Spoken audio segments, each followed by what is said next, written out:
Welcome to అమ్మ కుట్టి vlogs. అందరూ ఎలా ఉన్నారు? బాగున్నారా? నేను మమ్మీ వాళ్ళ ఇంటికి వచ్చిన తర్వాత నెక్స్ట్ డే మార్నింగ్ అనమాట ఈ వ్లాగు. ఇప్పుడు టైం వచ్చేసి 9 అవుతుంది. నేనైతే ఇప్పుడే లేచిన, ఇంకా పిల్లలైతే లేవలేదు. నైట్ మా తమ్ముడు వచ్చిన తర్వాత అందరం కలిసి కూర్చొని తినేసి కాసేపు మాట్లాడుకొని పిల్లలందరూ ఆడుకొని పడుకునేసరికల్లా నైట్ 11:30 అయింది. వీడియో తీయడానికి కొంచెం వీలు కాలేదండి, ఎందుకంటే మమ్మీ వాళ్ళ ఇంటికి వచ్చిన కదా, ఇంకా వాళ్ళతో గడిపేయడానికే నాకు కొంచెం టైం సరిపోలేదు, అందుకనే వీడియో తీయలేదు. ఇక్కడ మా కుషమ్మనైతే లేచి ఇక్కడ మెట్ల పైన కూర్చుంది మా అక్కతో పాటు. ఇంక ఇక్కడ మాకు పాలు పోసే అంకుల్ వచ్చారు. ఈ అంకుల్ అయితే నాతో చాలా బాగా మాట్లాడతారు.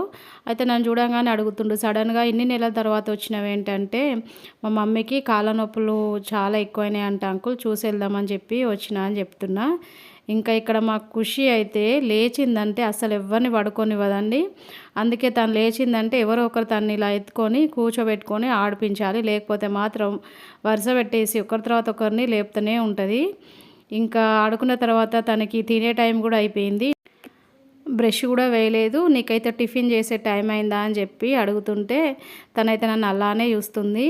ఇంటి దగ్గరనైతే మార్నింగ్ 5:30, 4:30, 5కి లేస్తా, కానీ నేను మమ్మీ వాళ్ళ ఇంటికి వస్తే మాత్రము 9, 8:30 అలా టైం అయ్యేంత వరకు లేవాలండి. ఎందుకంటే ఇంటికి వస్తేనే నాకు రెస్ట్ దొరుకుతుంది. ఇంకా నేను ఇక్కడ ఫ్రెష్ అప్ అయిపోయి రెడీ అవుతున్నా. అసలు ఎక్కడికి వెళ్తున్నా చెప్పలేదు కదా మీతో. నిన్న నైట్ అయితే ఫోన్ వచ్చింది, మా పెద్దమ్మకి హెల్త్ బాగాలేక హాస్పిటల్లో అడ్మిట్ చేసిరని చెప్పి.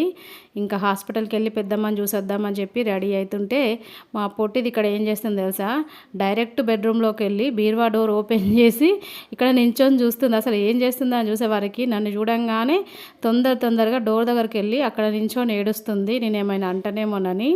ఇంకా నేను ఏమనలే అని చెప్పేసి తీసుకొచ్చి మా మమ్మీ దగ్గర కూర్చోబెడితే ఇక్కడ కూర్చొని ఆడుకుంటుంది. ఆల్రెడీ తనైతే మార్నింగ్ టిఫిన్ అయితే వేసేసింది కదా, ఇంకా పడుకునే టైం అయితే అయింది. ఇంకా పడుకున్నది అనుకోండి, మేము హాస్పిటల్కి వెళ్ళి మళ్ళీ తను లేచే వరకు ఇంటికి వచ్చేసేయాలి. లేచిందంటే వాళ్ళ మమ్మీ లేకపోతే ఏడుస్తుంది. అందుకని చెప్పేసి ఎప్పుడు పడుకుంటుందా అని వెయిట్ చేస్తే తను పడుకునేసరికి 11 అయిపోయింది. ఇంకా తను పడుకున్న తర్వాత ఇంకా మా పెద్ద తమ్ముడు రెడీ అయిపోయిండు, మా అక్క కూడా రెడీ అయిపోయింది. ఇంకా అందరం కలిసి హాస్పిటల్కి అయితే వెళ్తున్నాము. ఇంకా ఇక్కడ మీకు చూపిస్తున్న చూడండి, ఇదే హాస్పిటల్. మళ్ళీ లోపలికి వెళ్ళిన తర్వాత వీడియో తీయడానికి వీలుంటుందో లేదో అని చెప్పేసి నేను ఆటో దిగిన తర్వాత దూరం నుంచి అయితే హాస్పిటల్ని అయితే చూపిస్తున్నా. ఇంకా లోపలికి వెళ్ళిన తర్వాత మా అక్క వాళ్ళని అడిగితే పెద్దమ్మ ఐసీయూలో ఉందని చెప్పారు. చెప్పిన తర్వాత ఇంకా లోపలికి వెళ్ళి చూద్దామనేసరికి అక్కడ సెక్యూరిటీ వాళ్ళు ఉంటారు కదా, లోపల డాక్టర్స్ రౌండ్స్కి వచ్చేసారు. ఇప్పుడు చూడడానికి వీల్లేదు, హాఫ్ అన్ అవర్ తర్వాత వెళ్ళాలని చెప్పేసరికి ఇంకా మేము వెయిట్ చేస్తున్నాము. ఇంకా మా పెద్దమ్మని మీకు చూపిద్దాం అనుకుంటే మొబైల్స్ నాట్ అలౌడ్ అనేసరికి ఇంకా వీడియో తీయడానికి వీలు కాలేదు. ఇంకా తర్వాత మేమైతే ఒకరి తర్వాత ఒకరం వెళ్ళి పెద్దమ్మని చూసి వచ్చేసినాక ఇంటికి వచ్చేసరికి ఆఫ్టర్నూన్ 2:30 అయితే అయింది. వచ్చిన తర్వాత ఇంకా మా మమ్మీ అడిగితే ఇంకా మా మమ్మీతో మాట్లాడేసరికి 3 అయింది. ఆ తర్వాత ఇంకా అన్నం తినేసి కాసేపు పడుకో, ఇంకా నేను సాయంత్రం వెళ్తాం మమ్మీ, రేపు ఆయన కోర్టుకు వెళ్ళాలని చెప్తే మమ్మీ చెప్తుంది, ఈరోజు నేను దుర్గమ్మకి వేస్తా, చేసిన రోజు అలా ఇంటికి వెళ్ళొద్దు, ఒక్కరోజు ఉండు, రేపు పొద్దున ఆయన కోర్టుకు వెళ్ళేసరికి 9:30, 10 అవుతుంది కదా, పొద్దున్న లేచి ట్రైన్కి వెళ్ళొచ్చులే అని చెప్పింది. ఇంకా మా ఆయనకు ఫోన్ చేస్తే సరేలే మరి ఉండు, మార్నింగ్ వచ్చి అనేసరికి ఇంకా స్లాబ్ పైనకి వచ్చి మా అక్క నేను ఇద్దరం కూర్చొని మాట్లాడుకుంటున్నాము. మా మమ్మీ దేవుడిని చేస్తా అని చెప్పిన కదా, వాళ్ళ పనులు చేసుకుంటుంటే మాకు ఖుషి చేసుకొనివ్వదు. ఇంకా తన్ని పట్టుకొని అయితే పైన కూర్చున్నాము.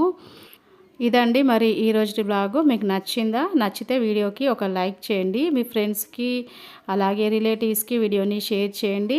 మన అమ్మ కుట్టి ఛానల్ని సబ్స్క్రైబ్ చేసుకోండి, నాకు సపోర్ట్ చేయండి. ఓకే బాయ్, నెక్స్ట్ వీడియోతో మళ్ళీ కలుద్దాం.